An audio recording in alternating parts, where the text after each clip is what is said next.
This is a Virginia pine, Pinus virginiana, native to Middle Tennessee. So one of the only two conifers in my conifer collection that are actually native to here. And I'm growing this near Nashville, and I think I've discovered that you don't need to water Virginia pine at all because it's been growing crazy fast, and I have been watering it, and I think I actually watered it to the point where it grew too fast and the roots are not strong enough to support the above ground portion of the tree. So you can see here I had to cut off the main trunk because it had grown so big that a windstorm blew it over. And what I'm going to do is let this new side branch become the new leader.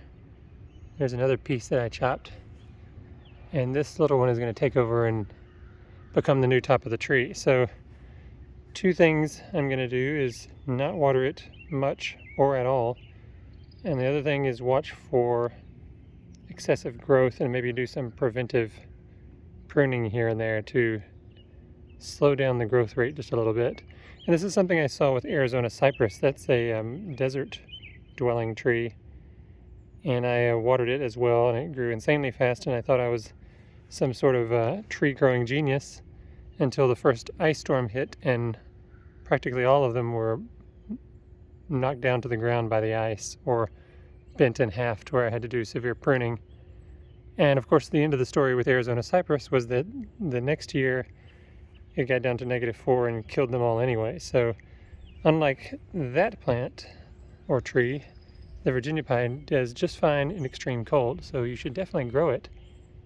You just have to not water it. I think it probably is one of those types of trees where you can plant it and forget about it and it'll just grow without any intervention.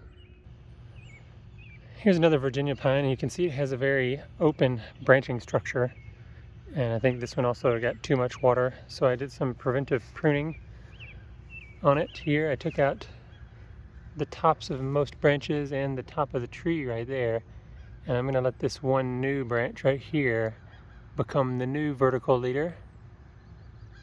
And I also did a lot of pruning on the sides just to reduce the overall weight of the tree that was above ground.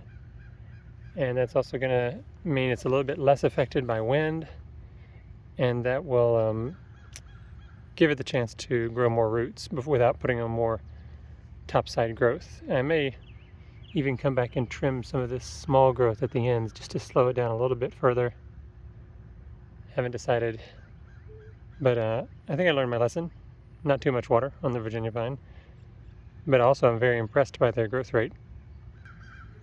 Here's a small Virginia pine that I just planted this spring, and to give you an idea of the speed of growth, when I planted it, this was the top of the tree.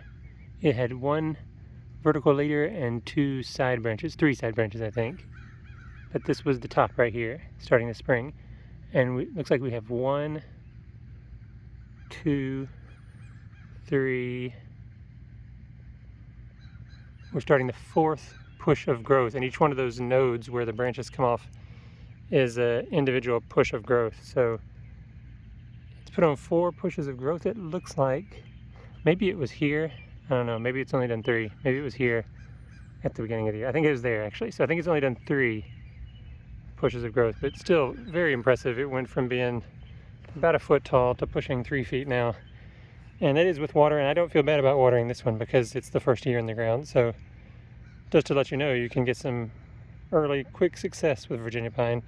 This came from wilsonbrothersgardens.com, and I believe they still have them in stock. So if you want to add a Virginia pine to your collection, I strongly encourage it. It is resistant to practically everything, except watch out for the little caterpillars that will try to get on it sometimes in late summer, even fall, and eat some of the needles. Just keep an eye out for it. I think it's the pine sawfly caterpillar, and that could attack any pine, so that's not specific to Virginia pine, but I know they like it because I found some on another one that I had.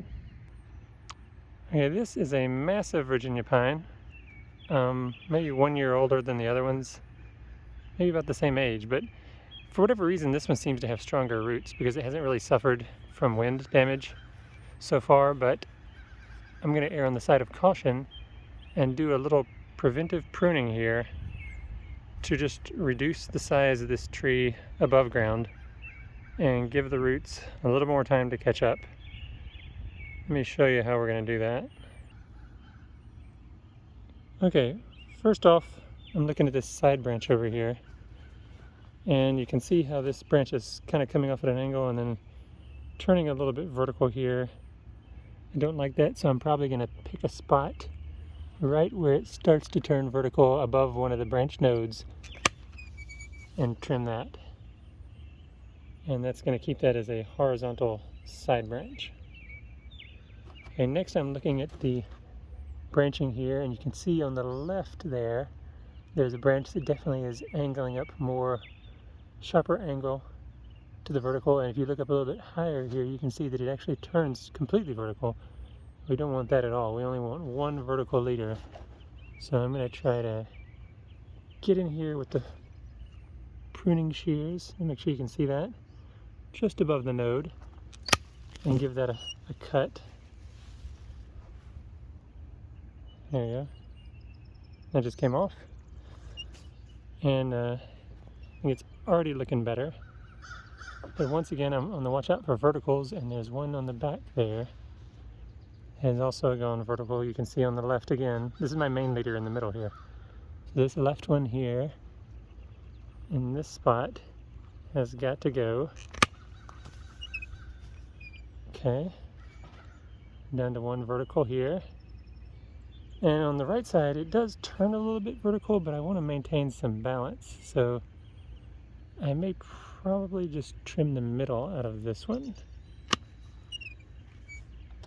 And that's going to do that. And then on the back side here, I don't like how this is coming off and creating another vertical, even though it's leaning, and that's the weight. Alright, I'm going to do that. So now let's look at, still have my main leader up top, which is good, but I've reduced the number of big verticals competing with the leader. And next I'm probably going to just reduce some of these side branches down here to reduce the above ground portion of the tree. Here's another big side branch. I'm just going to probably cut the middle out of that. And let's check the back. Yeah, this is a pretty big branch right here. So let's reduce this. Plus it's growing really close to my white spruce here. Oh, and there's a weed here. Yeah, white spruce, by the way, really great tree. Okay, let's get this. I think I'm gonna go here. Alright, I don't see anything else right away that I want to reduce. So I think that's gonna be it. I'm gonna show you the overall tree again. It doesn't really look that different.